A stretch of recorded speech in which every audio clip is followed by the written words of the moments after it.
Welcome to I Said What I Said, a sports podcast giving you opinions not heard anywhere else. I'm your host, Brad Wakai, coming to you from Brooklyn, New York.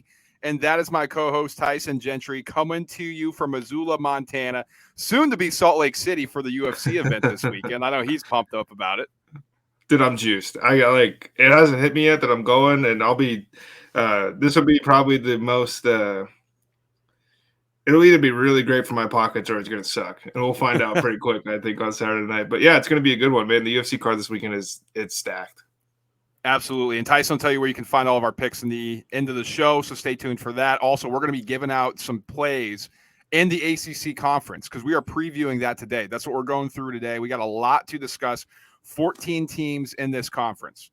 Now, Tyson, the ACC smartened up because, what do you know? They got rid of all the divisions. There's no more Coastal. There's no more Atlantic. It's just one ACC conference. The two best teams, based on record, will play for the conference championship game. I'm pumped for this. I'm ready to see how this works because I think the SEC, Pac-12, Big Ten, they're all getting ready to do that as well. And that's the only way now.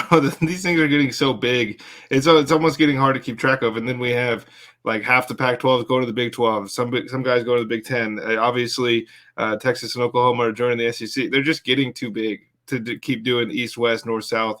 Coastal and Atlantic was probably the most fun name, but I'm glad to be rid of it.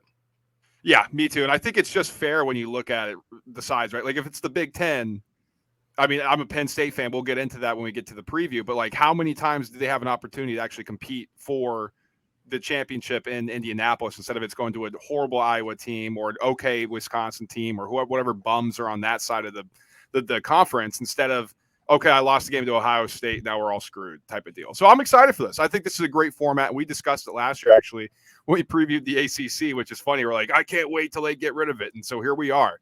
We are. But, Tyson, this year – it feels like it's a two-horse race, Clemson and Florida, which I think is interesting. And the betting favorite right now is Clemson plus 150, followed by Florida State plus 185, and it's really them two, and then Louisville after them at plus 750. So it's a two-horse race, really. Now, Clemson won the ACC last year. They beat North Carolina, who returns a lot. But what are you seeing from Clemson? Like, what are you excited about them? Well, it's Clemson football, right? I mean, it's a little bit unfamiliar territory because, like, this is the first time where on paper they're not just clearly the best team in the conference. Florida State is stacked, man. But the defense is loaded, like always. They bring in Garrett Riley to run the offense, and then it's Cade Klubnik's show. And you can talk about the defense. You can talk about the skill position players. The quarterback play last year at Clemson was as bad as it's been since pre-Taj Boyd, probably. We're not a DJU podcast, which stinks because I'm a big Oregon State guy, but we'll get into that when we get there. If Klubnik can play, Dabo's going to be able to coach around most of the people in the ACC, and I think Mike Norvell is on that list. So I'm not super worried that Clemson is going to come in here and go 8-5 at the end of the season or things like that. I think this is still they're getting to the point, man. This is just a 10-win football team year in and year out, but if this doesn't boom, maybe the boom is over. Like if they don't go to the playoff, if they don't win 12 games, then maybe they're just going to sink kind of closer to that LSU tier, Penn State tier, teams like that, where it's like, oh yeah, they're top 10, but like they're not ever threatening to make that playoff. And I think that's what you're concerned about if you're Clemson. Like we win the double-digit games, which they've done under Dabo for I think like 10 years in a row now, like something insane.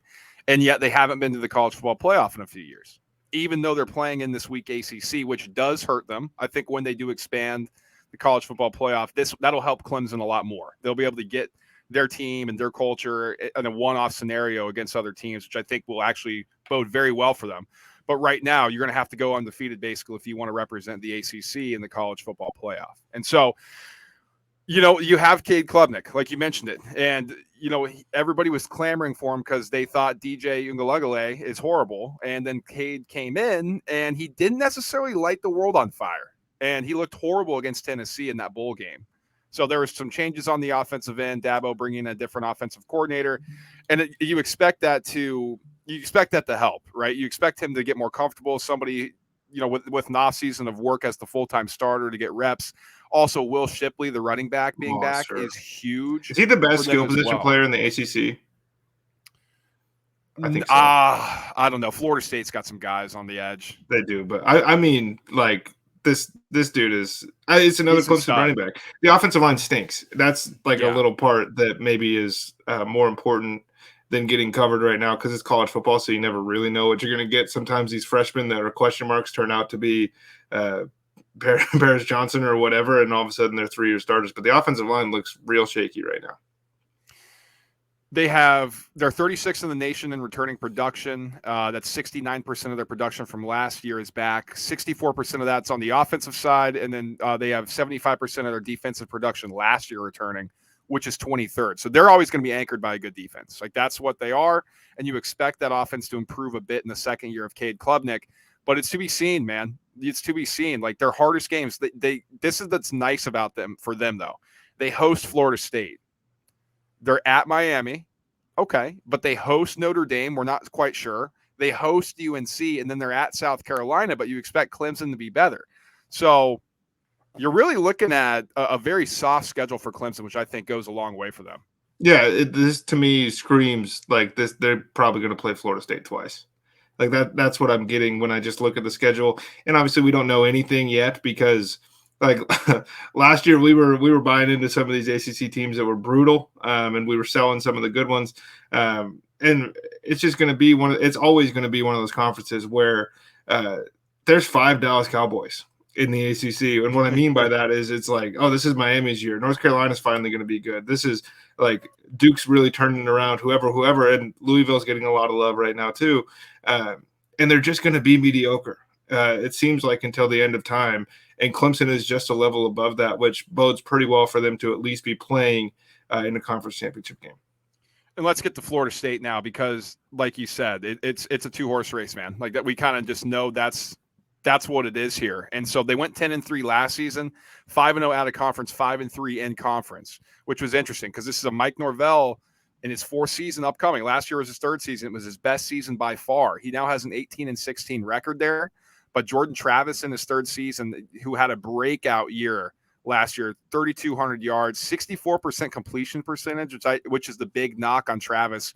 How accurate is he going to be? But 24 touchdowns, 5 picks, and you know what he can do on the ground. 420 yards rushing, 7 touchdowns, which helps a ton. But Tyson, they're 1st in the country in returning production with 87%. Offensively, 80% returning from last season, which is 12th. And then defensively, 94% of their production last year is back, which is good for 2nd in the country. Now, they start off with a rematch with LSU, who they beat last year in a crazy game, your team. And then they got to go at Clemson as a tough game, then ended at Florida. So it's not a cakewalk schedule for these guys. Like, they're going to be tested. Absolutely they are. But if you remember in 2020 when Mike Norvell showed up, this was the worst offensive line maybe in the country. And they've just steadily gotten better. And as you mentioned, they bring back a whole pile of guys. I think this is going to be the best offensive line that they've had. I think Jordan Travis is a sneaky Heisman pick because if Florida State is as good as we're being led to believe, this dude's going to get an invite. Because if they go undefeated and he's the face of the program, I think that's worth a look. But, I mean, you run through it. It's Trey Benson, Keon Coleman, Johnny Wilson. And then on the defensive end, I think they have the best defensive end in the country. He's not going to go number 1 in the draft, Jared Verse. He's an older player. He transferred in, I believe, from New York, Albany last season from the FCS, comes over, immediate impact. Supposed to go in the first round this year, and somehow Mike Norvell talked him into coming back. And that's huge because in this conference, in this division, it really only takes one game breaker to be able to wreck most of these teams. Jared Verse isn't going to beat Clemson by himself, but he damn sure could beat North Carolina. He could beat Miami. He could beat Pitt. Like there's a handful of teams where just having that one guy is going to put you above. And the only thing I'm worried about is if Mike Norvell can do this job, because on paper, this is a hammer lock. Florida State over 9.5 wins. This is going to be a fantastic team competing for a college football playoff. And then you kind of step back a little bit and you're like, I've never actually seen that guy have to do it like this. And I think that's the biggest thing for me too. It's like, can you trust Mike Norvell? Last year, it felt like they caught a nice little lightning in a bottle. I mean, you look at the record, you're like, great.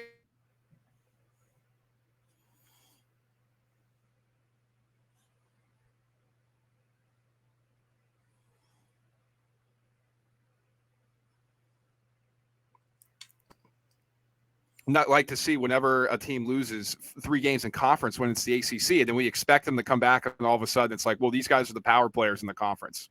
So that's Right. one of the things too that I'm looking at. I'm like, I'm not trust them, and so that's my hesitation on these guys. But it feels right, doesn't it? It almost feels like, oh yeah, they're back. Like, and we don't know it, but this is a recruiting hotbed, a powerhouse program historically. Like all the things that we put onto Miami year over year, that's really who Florida State is too. And it just feels like they're in a much better spot. This team, it wouldn't surprise me at all to see them representing the ACC in the college football playoff. Yeah, me either. Me either for sure, especially with this new format. Now let's But get they're into going to Louisville. get dog walked week 1. LSU, baby. I hope Putting so. that on the record. I'm on LSU, man. I'm going to tell you that right now. Let's get into Louisville. So they are the second favorites based on FanDuel's odds coming into this season, which surprises me because they have a new face.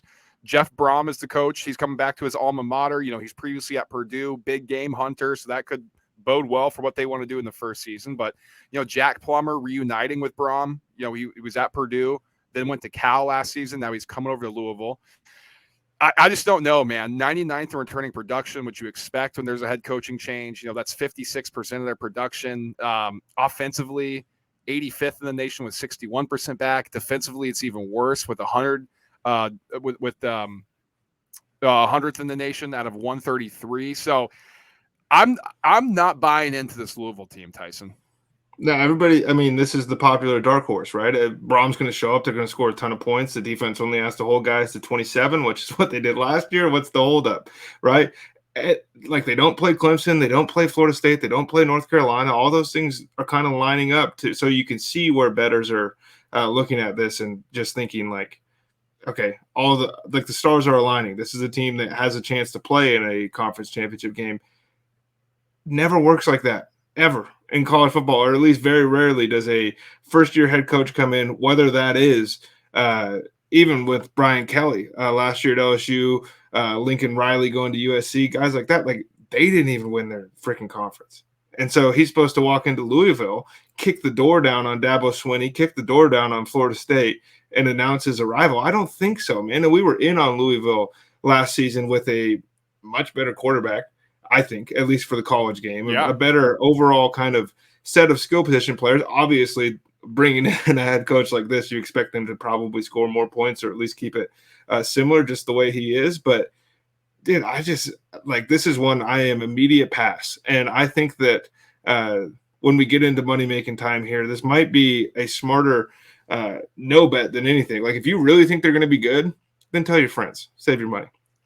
That's the thing too. It's like they have to win 9 games because the market right now is 8.5, which, like Tyson said, wait till the end for money making time. We'll go through everything in terms of the betting angles. So that's something I'm keeping an eye on too. It's like, yes, this is a soft conference, but Tyson, it's Brom and Georgia Tech, who was an interim head coach last year, is the only new head coaches in the league this year. Last year there was a ton of them.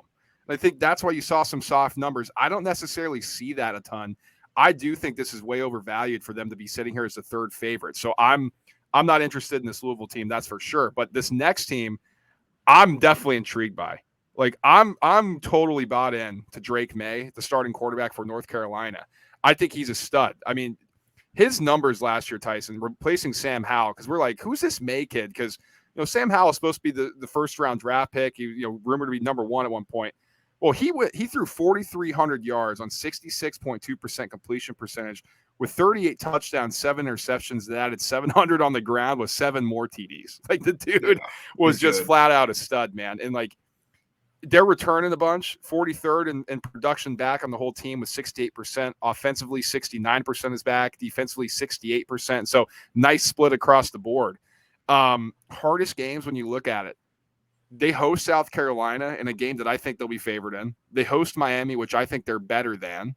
Miami's got the guys. I think North Carolina may have the guy, the quarterback. Yeah. And then they got to go at Clemson, which I think is a loss.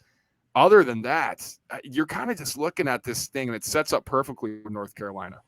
Well, Brad, stop me if you've heard this before, but this is going to fall on the shoulders of Gene Chizik. new defensive coordinator. This was the worst defense in the ACC last season, at least by points allowed. And this is like we've seen this movie. We know how this works. Obviously, they're bringing a ton of transfers. We know with Mac Brown, this is going to be the deepest backfield in the conference and probably have a couple dudes pop off that'll be NFL players next year. Drake May got sacked 40 times last year. It's too many. For a second-team preseason All-American, you're hoping to keep that dude's jersey clean to give you a shot. They started 9-1 last season, and they lost their last 4. They skated hard to end the season. And part of that, you can say, well, it was Drake May's first year as a starter. Like, he wasn't whatever. At the end of the day, this is college football. Like, these are 19-year-old kids, and obviously he's going to want his get back and all that stuff.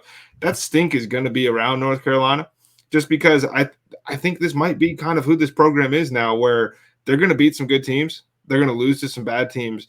And at the end of the year, we're going to look back and be like, oh, yeah, they did win 9 games. Or they did win 10 games. And if they're good, that's another Heisman sneaky is Drake May. I don't know if it's really sneaky right now, but the dude can play. And if he's as good as we think he is, then they have a legitimate shot to be a double-digit winning team and maybe playing in New Year's 6. Yeah, and I think an underrated part too is Chip Lindsey was hired for Phil Longo, who left to go to Wisconsin, which they did not get along last year, apparently. Like, there were some reports that Drake May was thinking about transferring if Longo is coming back. So that's an interesting angle there too. And so, Lindsey, kind of this new age type of guy who wants to air it out, different type of looks and kind of route creation. So I'm interested to see that, it's a little bit more high level for a kid who's going to be probably the second quarterback taken in the upcoming draft. And so there's a lot of promise and hype around North Carolina. And so it'll be interesting to see if they can get through that or if they can live up to that. Now, here's a team, Tyson, who completely flopped last season. Like, there was so much hype coming in around Miami. Like, we were all bought in. Tyler Van Dyke was the hot name. Mario Cristobal, the hot coach coming over, like, oh, baby, the U's back. And it just did not happen for him. Like, it was honestly flat out embarrassing how bad they were defensively in some games. I don't know. Like, are you buying back into this team? Like, are you going to wait and see? Like, what are your expectations for them? So here's the deal with Miami. In 2021, Tyler Van Dyke was awesome. And so I don't think we were like off base by saying like this dude's going to take another jump. It's going to bring the team to the next level. Because it was Josh Gaddis as the offensive coordinator last season. But like they bring in Lance Guidry or whatever from Tulane to call the shots on the defensive side of the ball, which I think is huge. They bring in 2 5-star offensive tackles. They bring in a transfer from Alabama to play along the offensive line. All those things are adding up. I'm sick of Miami. I'm not doing it with them again. I just can't. Like, it's really fun until Middle Tennessee State shows up and beats you by 40. And like that happened. And so to think that now this season with more question marks, more young guys playing, quarterback who was hurt a bunch last year and honestly didn't look like he was confident at all when he was healthy. It just doesn't scream to me like dark horse contender for this conference like it did a year ago. And sometimes that's just the way of the road, where with Miami, I think you're going to have some really fun games to watch, but I think they're going to be one of the more frustrating teams in college football. Well, saying that Tyler Van Dyke had a bad season last year is putting it lightly. Like, he only threw for 1,800 yards. Sucked. 1,800 yards, 10 touchdowns, 5 interceptions. In 2021, he threw for 25 touchdowns. So, like, it was horrible. Now, he did get more accurate, surprisingly, 63.2%, but it just was not good offensively at all. Everybody was bombs away on their defense. It was 40-yard play after 40-yard play. I think it was the most in the country. I think they allowed like 16. 5-7 last year, went 3-5 in conference. Like, that's not going to get it done. Like, that's not good, especially in this conference too, when you go 3-5. Now, so here's, if you want to look at it on the bright side here, they're 35th in the nation in returning production with 70%. 70% of their production's back. And That's a bad team. Last year it was. Yeah, on offense, 62%. So, okay, you're obviously looking for Van Dyke to take that next step. But defensively, if they can improve 77% back from last year, which is 18th in the country. So, okay, maybe you have some bones to work with. You fill in the transfers that Cristobal is going to go out and get, and you kind of plug the holes from last season. Who knows? But what I'm looking at on like kind of the dark side here, they got to play Texas A&M at home. They got to go at UNC. They host Clemson and they're at Florida State. Like, those are 4 really hard games. And then 4 losses. Probably. And then you got at NC State, who there's some question marks there, but they're always a solid team and they'll play you tough. I mean, Jeff Brom, he's going to get his guys up for a game. And then you got to go at Boston College, depending on the weather. I mean, Yeah. Are your guys ready to go up there? So that's the question marks I have. Well, it's nice to talk about, you bring in a defensive coordinator from one of the better defenses last year. Tulane wanted to fist fight you. I don't think Miami has 5 guys on the roster who want to play like that. It's just a bunch of, I'm at the U. And the physicality is severely lacking, which is something we thought was going to come. And every season that it doesn't, it just gets farther and farther away. All right, I'm going to move into something I want to call the kind of the question mark teams here, Tyson, because I mentioned NC State because, Devin Leary's gone. How did they look? That offense didn't look very good last year. Pitt, they overachieved last year going 9-4 after everybody kind of thought they were going to be down, but 119th in returning production. Our old buddy Phil Jerkovich is over there now, kind of returning home to Pittsburgh. And so, all right, we'll take a look at them. Duke with a massive overperformance last year under Mike Elko in his first season. Riley Leonard was the breakout star at quarterback in the conference. 3,000 yards, 20 touchdowns, 6 picks, 13 touchdowns on the ground. The dude was a stud last year. But is there going to be regression? Because they completely overperformed. And then Wake Forest, Sam Hartman out. Mitch Griffiths, that's the guy who's going to start. Okay, he's been there for a while, but Dave Clawson always overperforms.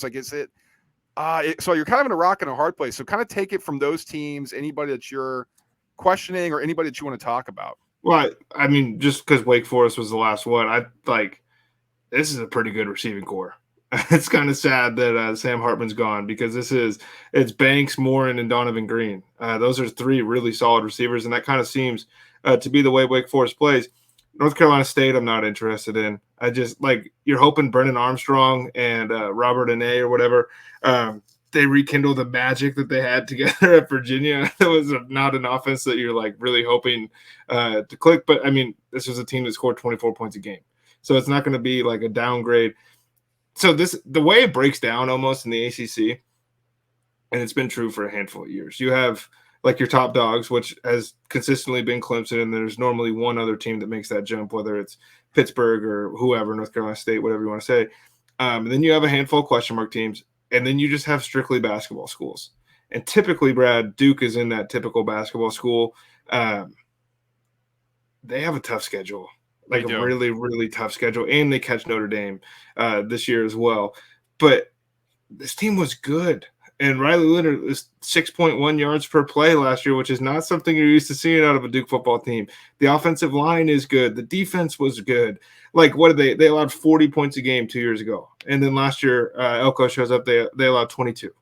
That's a fantastic jump, and that's something that maybe a 17-point increase isn't sustainable year over year, but that was my fingerprints are now on this team. This is who we're going to be. I think Duke would be the one I'm most confident in to be good week over week. But again, it's really hard to kind of play the win total game with a team that's going to catch all the other good teams in conference and Notre Dame. Yeah, I think for me, probably it's going to be Pittsburgh just because they have that pedigree and have that history. I don't like Pat Narduzzi. I think he's a scumbag and just a used car salesman and thinks he's a lot better than he is. But he wins in the ACC, and so I can't take that away from him. Now, I think if they're gonna have a down year, it's gonna be this season, and we'll talk about it a little bit more in Money Making Time. But Phil Jerkovich, we're looking at him okay, he's gonna run the offense. He's been hurt the past 2 seasons, at least, yeah. Come on, man. If that's who you're banking on, I think it's gonna be tough for him. But if anybody can kind of get everybody through because of the culture, it's a classic college football thing, right? Our culture, it's established, we're ready to go, it's next man up. And that's my thing with Wake Forest too, because Dave Clawson has just done it. I don't think he's gone under a win total since he's been there. Maybe last year was the first time. He just wins games. Or no, he's never had a losing season at Wake. I think that's what it was. He's overperformed expectations almost year to year, at least tied them, which is remarkable. But he's going to face an uphill battle with the returning production. That's the lowest, 112th in the nation, which is not good, only 52%. So that's something. And then kind of similar thing for NC State. I'm kind of similar boat with them. But that's kind of why I single Duke is just returning 17 starters in college football is big time. That's huge. And for a team that overperformed last year with momentum from the coach, like this is if you were listening to the show last season, I was pounding Oregon State is going to hit this over. It's not even going to be close. They bring back all these players, and then they did. And Duke is kind of checking similar boxes for me again. I understand, like I said, the schedule is tough, but sometimes it's just a bunch of 20-year-old kids, man. They're riding vibes. And when vibes are high, man. There's no ifs, ands, or buts. Let's get into the cellar dwellers before we get into money making time and talk about it, all the teams and the bets we want to place, if any. Now, Syracuse overperformed last year, 7-6, 4-4 in conference. I thought they did well, to be completely honest. With Sean Tucker there, it didn't go as well as I think everybody wanted it to go in terms of what he was producing, but Garrett Schrader was awesome at quarterback.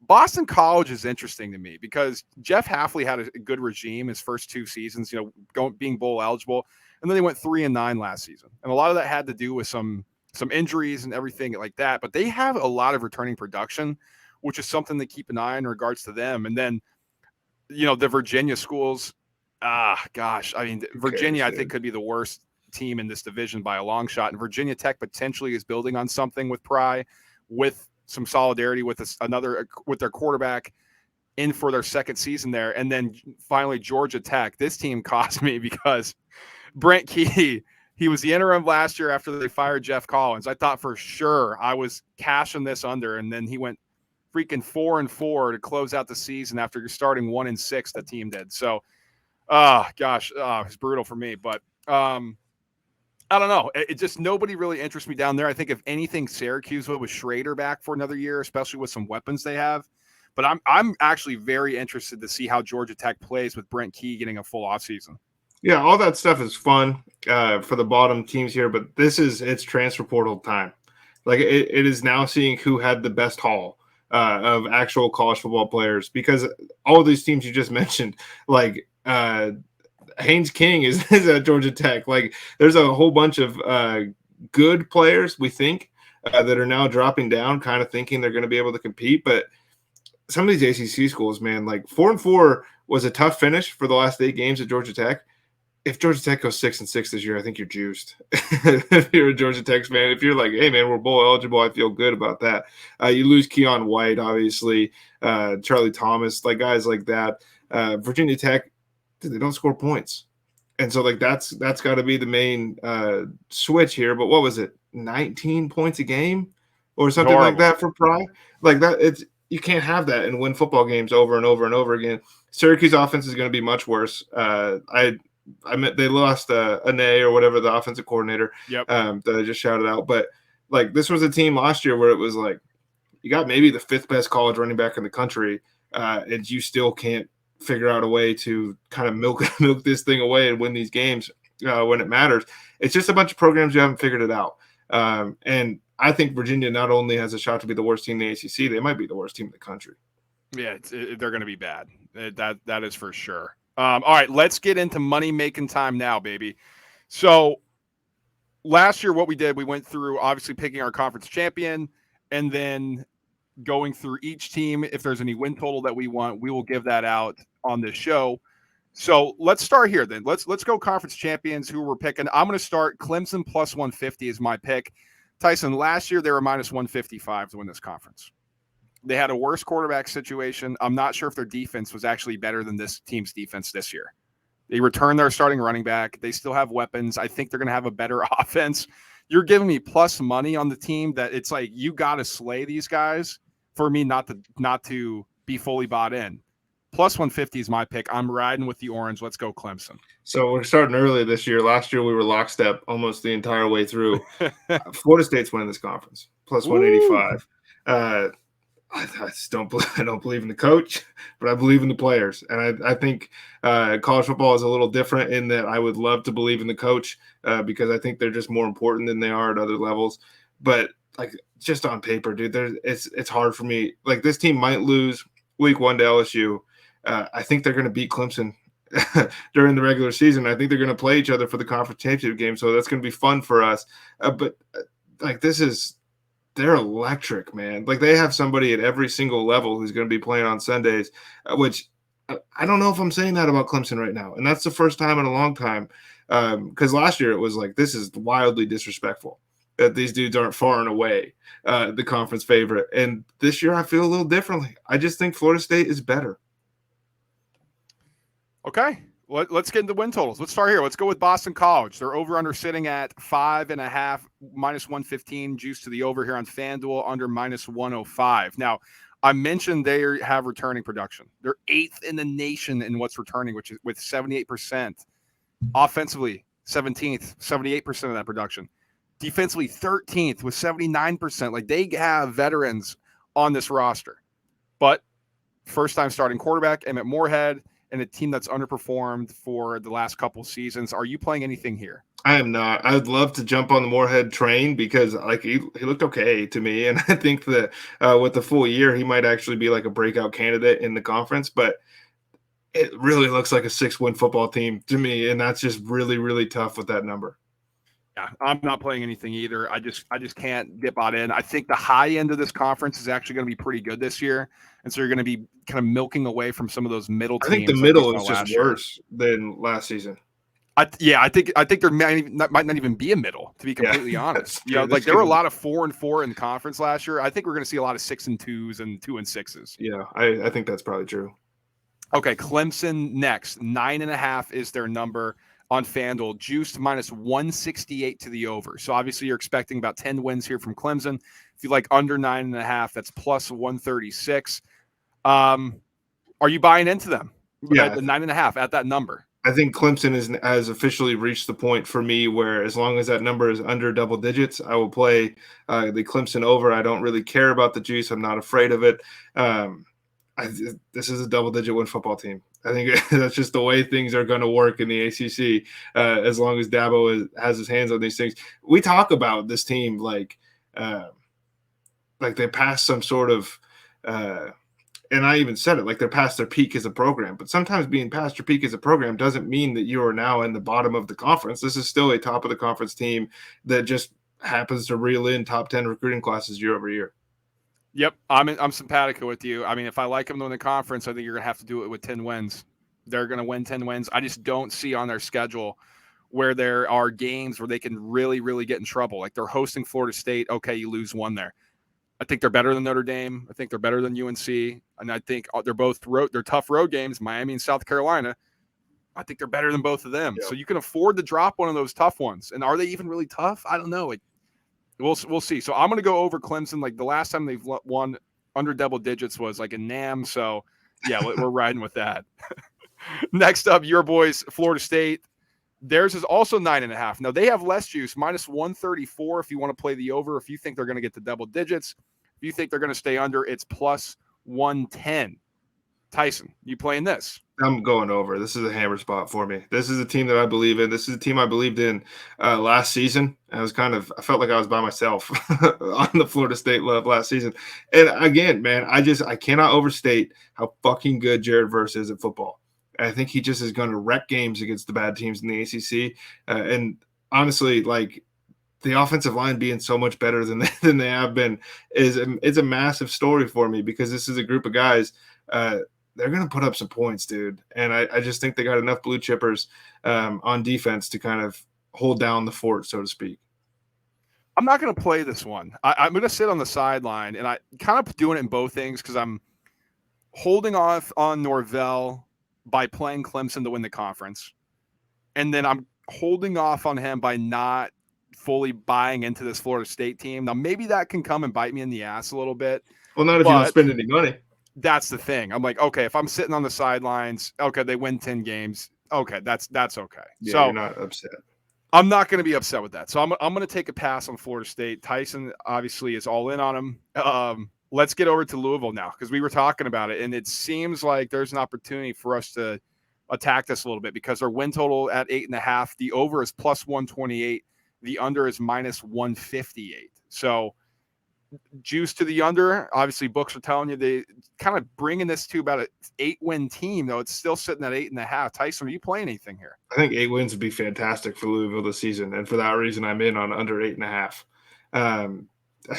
They're going to win 6 or 7 games. I just have a hard time seeing what everyone else sees, and like sometimes that we're wrong on that, right? But this is, and I don't want to pat ourselves on the back or anything, but we were 77% on our season longs for college football last season. Like we're idiots, but sometimes we get some things right, and like this feels Texas A&M Junior almost, where it's like, what is everyone else looking at? Did nobody watch this team play? Has nobody seen like what I'm seeing? I don't know. I mean, this is an underplay for me, and I might just play against them week over week. I'm a hater.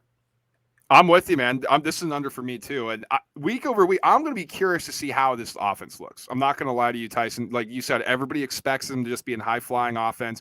When's the last time that Jack Plummer was leading a high-flying offense? That's what I have to guess. Okay, maybe. When's the last time people watch California football? Like it's a lot of people. They didn't watch it last year when he was quarterback. Or else there would be no pipe. Exactly. This is like, he's not Jared Goff, people. No, definitely not. And so, listen, man, 99th returning production. I can't get over that, you know? And so you have the guys that were established in there. Also, there are good players in the program who went to the NFL. They're gone. And then you have the transfers out.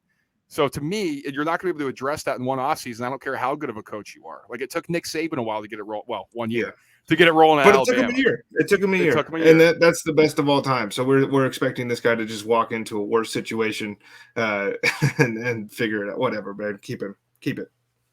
NC State 6.5. The over -140. The under +114. This is interesting to me that they would juice the over here, just mainly because 98th in returning production. You know, Brennan Armstrong did not have a good season last year. Like you said, you know, maybe they're trying to, you know, kind of light the little switch after Armstrong gets reunited with his old coordinator. But are you buying into NC State enough to take the over, or are you doubting them enough to take the under? So this is how I'm kind of attacking the ACC this season, and it sounds funny, but we're only a month out. So you got to pen to paper here, people. One of these question mark teams is going to pop off, and I'm not comfortable kind of spreading out between them. So I'm going to pick the one that I really like and kind of leave the rest to just be the rest. And then North Carolina State falls in that category for me. I have no play. I have no play either. And it's mainly just because I have a ton of respect for what they're doing there and Dave Doran and how he operates. But at the same time, they lost a lot. And I like Brennan Armstrong. Like he's a good, solid quarterback. But in a new system or in a new situation, I don't know if I can really put my money on that. So I'm going to sit and, you know, I think 6 wins, bowl eligible will be good for him. But I'm not willing to put my money on the under at +114 to make that happen. So I'm going to sit this one out. Syracuse, 6.5 as well, +132 for the over, -162 for the under. That juice is saying they're going to probably win 6 games here. Are you playing anything with the orange? It's tough. Like I really, really want to play that under. That number is not attractive to me. But I do think this is a 4-win, 5-win football team. So I'm going to go under on Syracuse this season. Dude, the taste they left in my mouth last year was horrendous. It was like orange juice after toothpaste, man. That was what watching the Syracuse football team was. I don't understand as any way that this team is bowl eligible. This is just not a good football team. It's going to be closer to Syracuse 2 years ago than it will be Syracuse last season.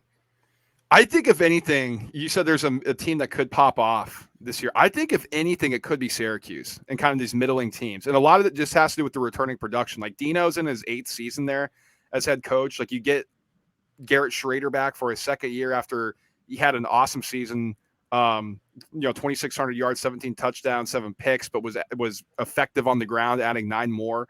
They have good weapons on the edge too, but they're 24th in returning production, 39th in offensive production back, and 33rd in defensive production back, which to me points that they could have an opportunity to pop here.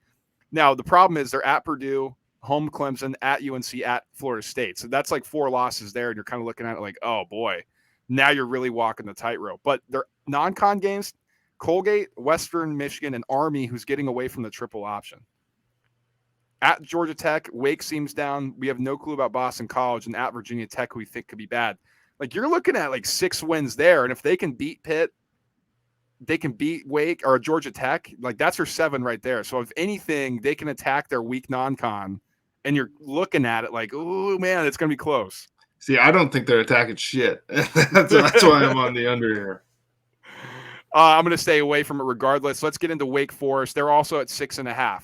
Over plus 118. Under minus 144 here on FanDuel Sportsbook. Like we said, new quarterback Sam Hartman's on his way to Notre Dame. Dave Clawson, he overachieves every expectation that comes his way, but they're 112th in returning production. They only get 52% back from last season.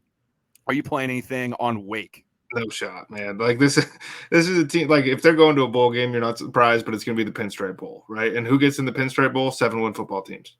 And so I don't want to play this, man. They're going to win more than we expect, and they're going to lose some. They're going to get donkeyed by a couple good teams. Yeah, I'm not playing anything on Wake either. Just too much respect for what Clawson does there. Like apparently this Griffiths kid, he's been waiting and kind of learning under Hartman. So if anything, he could come in and be like that Drake May, like, who is this guy? And then boom, all of a sudden we're like, oh God, Wake Forest offense still back. So That's the other thing. But I'm staying away as well. Now I'm curious what you're going to do here. Duke also sitting at 6.5 here for their over under, plus 126 on the over. Under minus 154. Too easy. Give me the over. You're giving me plus money on a team that's bringing back 17 starters, a team that was good, a team that catches a super tough conference schedule as well as some tougher non-conference opponents. Who gives a shit? You got to score the ball to play Duke. How weird does that sound to say? Doesn't that feel interesting? Like this is a team, if Duke were to beat one of those tough teams that we outlined on their schedule, which was Clemson. They catch North Carolina. They catch Notre Dame. They catch Florida State. All of them. They're going to win one of those football games. And if they win one of those football games, this is a 7-8 win football team walking away. You want to talk about respect for a coach, man. This is what Duke has done to me. I really like the message. The way they play football is almost the exact opposite of the way we were used to watching Duke play football, and I think that continues. Oh, I really want to take this under. I think regression's coming, but at minus 154, I just don't want to lay that just because of what you pointed out. They have a ton returning from a team that overperformed. They have confidence there. Yes, they play a hard schedule. I think 4 games they definitely lose for sure. But NC State, Louisville, Wake, those are all winnable for them. And they get 3 easy non-con games, Lafayette, Northwestern, who's in shambles, and UConn. Well, Jim Moore may have something to say about that, but Duke should beat them. So, that could be your 6 right there, let's say. And then all you need to do is win one more game. We didn't even gone through the full schedule, and there's winnable games on there, especially in this conference. So I'm going to stay away. I lean under, but I'm not going to take anything officially. Next one up, Georgia Tech, Tyson. Now they're also – no, I'm kidding. They're not. That would be insane. But they're at 4.5. Interesting situation here with Georgia Tech. Plus 110 for the over, minus 134 for the under. First season for Brent Key with a full offseason. Anything you're leaning towards with them? No, we're different in this part of college football betting for sure. I tend to – kind of single one team in conference if I'm going to take an under on a super low number like this. You kind of like to play a little bit more with these hooks. Like if you're, because I know you're looking at this right now and you're like, yeah, max are going to win 4 games. I'm fine. I'm worried about that 5th one. And I also have a team that I'm going to go under on as we get to them with a really low number. So I'm not touching Georgia Tech. So last year I took slam spot under Georgia Tech 4.5. I thought there was no way in hell that team would win 4 games. Turns out they fired Jeff Collins too soon. I was pissed when I got that. You just needed one more week, dude. I just needed one less week. That's what it was, because Brent Key just kept winning, man. They kept playing for him. So I can't, with him at the helm the whole time, go under this one again at 4.5. I got burned on it last year, so I'm not playing anything for Georgia Tech. Miami, you're sick of them. Over under 7.5, plus 116 to the over, under minus 142, which is way different than what we were working with last season. I am hesitant, I will say, to do anything with this Miami team over or under, because I think there's a possibility that this thing could pop. Maybe Josh Gaddis was that bad of a coordinator. They have a ton returning. They have more talent in there with another offseason of Cristobal, a full offseason, I'll say, of Cristobal when he's not transitioning from Oregon. So, oh man, I think they can win 8 games. I'm not going to lie to you here. I think it could be them, Florida State, Clemson, and North Carolina competing. You know what? I'm going to do it. I'm going to take Miami over 7.5 at plus money. There you go. Talked yourself right into that one. I did.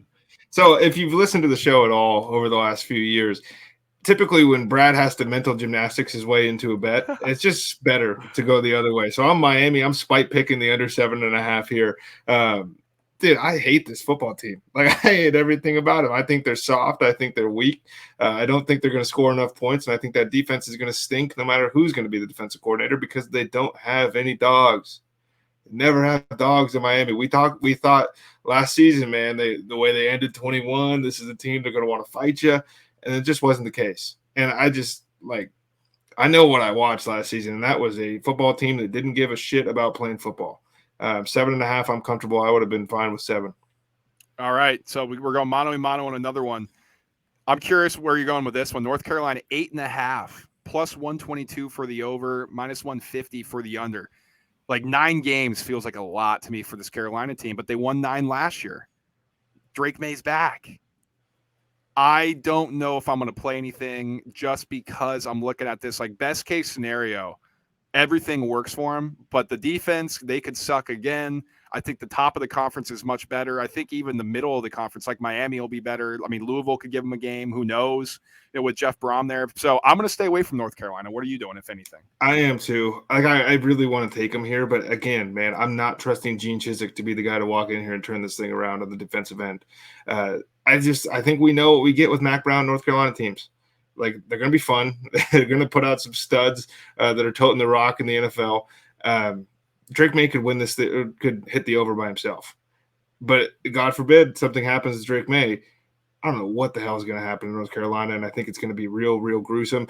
And I'm also kind of hedging a little bit on Spencer Rattler and Sam Howell and all these other guys that we kind of anoint as the next man up. Nobody's worried about Caleb Williams. So we got to find somebody who might be a little worse than we think. And now we got a year of tape on this guy. We got a year of tape on the way they want to run the offense. Josh Downs is gone. Who's catching the ball? I'm curious to see how it works. That's why I'm staying away. A little caution for me with North Carolina, even though I do like them. Look at you. I know. Pittsburgh over under 6.5, minus 192 for the over here on FanDuel, plus 154 for the under. And if you listen to some of our previews that we did last year, there's one I like to pick at every single season that's a huge plus money that I think doesn't make sense. To me, this doesn't make sense. Like, we're just putting Pittsburgh in here with 7 wins because of the track record that they've had. And I understand that we, saw that they overperformed. They're in the ACC championship game. Okay, they lost some stuff from last season with Kenny Pickett, namely leaving, and some of the other guys. But they win 9 games last season. Oh, man. So we just kind of assume they're going to keep that up. But they lost a ton on defense, Tyson. 49% of their production. Kalijah Cansey's gone. Israel Badakania, who you love, running back. Izzy's gone. Abanakanda's gone. And then on top of that, Jared Wayne's gone, who was their number 1 wide receiver. So I'm taking under 6.5 for Pittsburgh at plus 154. They can be bowl eligible. Like, I think they'll be bowl eligible. But you're hosting UNC, which I think is a loss. You're at Notre Dame, which I think will be tough. Hosting Florida State. Okay, we'll see. But you got to go versus Cincy. Now, Cincy could be horrible, but still, interesting game, kind of in that heartland. At West Virginia, similar. Louisville, who knows? At Wake, at Syracuse. Home Boston College, which would probably be a win. At Duke, who Tyson's high on Duke. And their non-con, the only thing really besides Notre Dame and Cincy and West Virginia that stands out is Wofford. Like, there's not a lot of easy wins on the schedule for them. I'm not going to touch this one just because I'm still believing in Big Phil Jerkovich. Like, I still think there might be just something there that's going to be able to make this guy a career backup in the NFL. Like, doesn't he look like a clipboard holder to you? Yeah, and I don't mean that in a disrespectful way. I think this is the kind of guy that might kick around the league for 7 years, and people are going to be like, he's on the Cardinals. Like, that's who I thought he was when he was at Boston College. Obviously, his body broke down on him while he was there, so I don't know if he's going to be able to kind of stay healthy, but. Dude, when you were running through that, like, there's a handful of losses, but there might be some smash spots for them as well. Let's get into Virginia. We got the 2 Virginia schools to close this out. We said this could be the worst team in the country, definitely the worst team in the conference by my estimate. Win total is 3.5. over plus 116, under minus 142.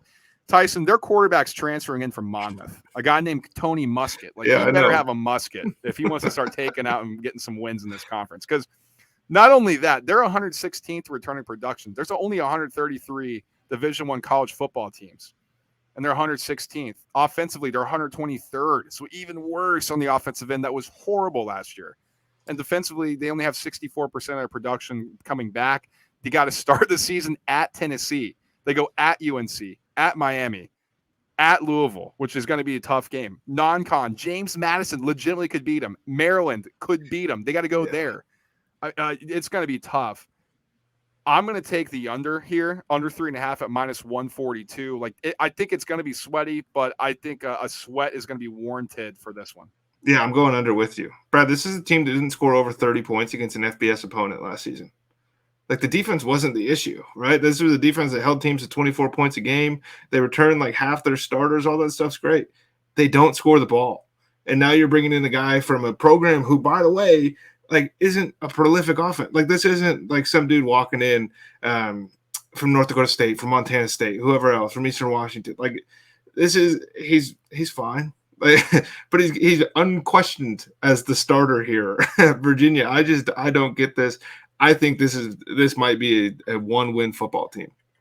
That's my thing too. I mean, they went 1-6 in conference last year. Now, obviously, they had the tragedy with the school shooting, so they got one game cut short. But how do they respond to that? Like, don't want to make light of it or anything, but it's an angle that you got to look at, especially when it comes into this. Like, are they galvanized, or there's still some scars there? Like, I'm not quite sure. Like, I don't know anything about Virginia and kind of that situation there right now. I just don't like this roster as it's constructed.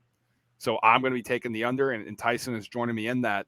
And to wrap it up, the other Virginia school, over under 5.5, over plus 118, under minus 148. This is the second season under Brent Pry, who, if you know anything about me, I'm so happy that guy is as far away from State College as possible, even though he only ended up in Virginia instead of the West Coast, unfortunately. But second season with Grant Wells, who transferred in from Marshall. He only put up 2,100 yards last year, 9 touchdowns, 9 picks, like nothing that's going to blow you away. They won 3 games last season. They went 3-8, 1-6 in conference. It was a bad team, but they're returning a lot. 38th in production, coming back. 69% of that on the offensive end. 66% of their production on the defensive end is back. So it's interesting, to be completely honest with you, Tyson, but not enough for me to play either side here. No, I'm not. I'm staying away from this too. If I had to pick one, I'd pick the under. I also think that Kyron Drones from Baylor is actually going to be the starting quarterback this season. I think he might be a little better. At a certain point, you got to know what you have and know that okay, if we want to move forward with this thing going into the next season, because this is Pry's deal, and you could speak to this probably a little bit better than I. But it seems like no matter where this dude goes, hype follows immediately. And then we watch him, and then we're like, oh, this sucks. And then he's a little better the season after that than expectations are because he sucked. And then once it gets like 5.5, dude, are you telling me this is a bowl-eligible football team if things go well? I don't see it. Like, this is 12th in the conference, probably 11th in the conference. Is the 11th team in the ACC qualifying for a bowl game? Probably not. But I'm not touching it because they could. I know that's my thing too, and the juice would suggest they probably went around 5 games, just based on the minus 148 number. There's roughly just under 5. Oh gosh, man, I don't know. I'm staying away. And Pry, listen, like they're gonna have sack numbers whenever he gets his guys in there, but you're gonna be able to throw on him all day because he doesn't want to do whatever you want. Press coverage. Like, it's nuts. I mean, you're playing the sticks, and it's like okay. And this is a defense that allowed 5 yards of play last season as well. Yeah, so staying away, not going to put my money on the old Brent Pratt down there in Virginia Tech. But that's our ACC conference preview. It's interesting, Tyson, because it is a 2-horse race. I think that's what we got to keep our eye on. But North Carolina could be awesome with Drake May. Like, is Miami actually going to perform? Because last year they underperformed. Like, is Duke actually entering in something under Mike Elko that we haven't seen since David Cutcliffe? Or since the prime of David Cutcliffe. Yeah, a long time ago. And just kind of some other teams lurking around. Like, how do these young guys taking over, like Georgia Tech? How does that work? Is Tony Elliott going to take the next step? Can Virginia Tech do the same under Brent Pry, who we just talked about? Like Jeff Brom, like, is he actually going to be a contender in the ACC for years to come? I'm intrigued by it. I mean, this is, to me, the ACC remains the most black and white conference in college football, because I just, even when there is a dark horse that pops up out of nowhere, just kind of feels like, yeah, they're second best. But it's very rare in the ACC that somebody jumps from nobody to conference champion. It's almost always like, those guys won 9 games. It's never, wow, can you believe North Carolina's knocking on the door of the college football playoff?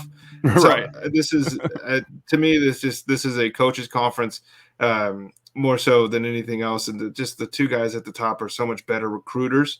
Obviously, Dabo is a better coach than Mike Norvell, but dude, the talent disparity from top to bottom might be the biggest in the country. All right, all these plays and more will be in our chalkboard. Tyson, go ahead and tell them where they can find that. Yeah, it is the Chalkboard app. It's in the Apple Store or the App Store, Google Play, wherever you download your apps.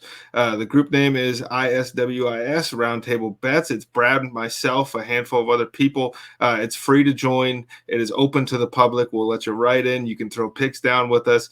I'm going to be in Salt Lake City this weekend. I'm going to be right there live betting the fights if I can. Unfortunately, that's not allowed in Utah, so I'm going to have to maybe be sending some text to my buddy. But we're going to do our best. And look, dude, Women's World Cup. We just got done with tennis. Baseball is still kicking around. We are now into the prime time spot to make your money in football season. Everyone wants to play week over week. Everyone wants to play props when you come to the NFL. Everyone wants to play over-unders and spreads when it comes to college football. You make your money in preseason, season-long bets, and that's what we're going to be throwing down in there. And I've had an LSU over in there for 2 months now. So this is things that we've been thinking about for. Dude, I started thinking about college football almost February. Like as soon as the NFL season ended, I was like, I got to get in these notes. Link is in the description as well if you're watching on YouTube, and if you're listening on some podcast form, it's in there as well. In the meantime, like, subscribe, and share. If you're watching us on YouTube, smash that like button. If you're listening to us on podcast form, whether it's Apple or Spotify or however you listen, go ahead and subscribe so you don't miss anything. Share it with your friends. We really appreciate that. Share it with an enemy. 5-star review. Yeah, share with an enemy. Why not? Give us a 5-star review if you haven't already. And always stay connected with us on social media, Twitter, Instagram, TikTok, all the same, at ISWIS_pod. We'll be back next week. We're going to do some more player rankings, getting ready for the NFL season. We'll be back with another conference preview as week 0 keeps creeping up. I'm already got some bets I think I'm going to put 29 days, 14 hours, I think. I think that's what it is. I think I already got some bets I'm going to fire in that chalkboard for week 0. Let's do it. So there we go. Nothing can go wrong with a whole month. No, nothing at all. Nothing at all. But all right, guys, we'll talk to you soon. Peace.